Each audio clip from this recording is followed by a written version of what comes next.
ஒரு நாளைக்கு அரசர் அக்பரும் பீர்பாலும் நகர வீதியில் நடந்து போயிட்டு இருந்தாங்க. அப்போ அக்பர் கேட்டார், பீர்பால், நம்ம நாட்டில் இருக்கிற 4 முட்டாள்களை கூட்டிகிட்டு வந்து என்கிட்ட காட்டுங்க அப்படின்னு சொன்னார். உடனே பீர்பால் 4 முட்டாள்களை தேடி போனார். அப்படி போகிறப்ப ஒருத்தர் கொடை மேலே ஓட்டை போட்டுக்கிட்டு இருந்தார். அவர்கிட்ட பீர்பால் கேட்டார், எதுக்கு நல்லா இருக்கிற கொடையில் ஓட்டை போடுறீங்க அப்படின்னு கேட்டார். அதுக்கு அவர் சொன்னார், மழை நின்றுடுச்சான்னு அந்த ஓட்டை வழியாக பார்த்தா தானே நமக்கு தெரியும் அப்படின்னு கேட்டார். உடனே அவரை தன்னோட கூட்டிக்கிட்டு நடக்க ஆரம்பித்தார், முதல் முட்டாள் கிடச்சான்னு. அப்போ ஒருத்தர் தன்னோட தலையில் புல்லுக்கட்டை தூக்கிட்டு குதிரை மேலே உட்காந்துக்கிட்டே போனார்.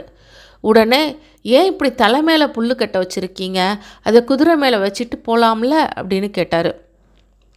அதுக்கு அந்த ஆள் சொன்னார், ஏற்கனவே என்னோட பாரத்தை குதிரை தாங்காது, அதில் இந்த புல்லக்கட்டையும் நான் தூக்கி வச்சேன்னா என்ன ஆகும் அப்படின்னு கேட்டார்.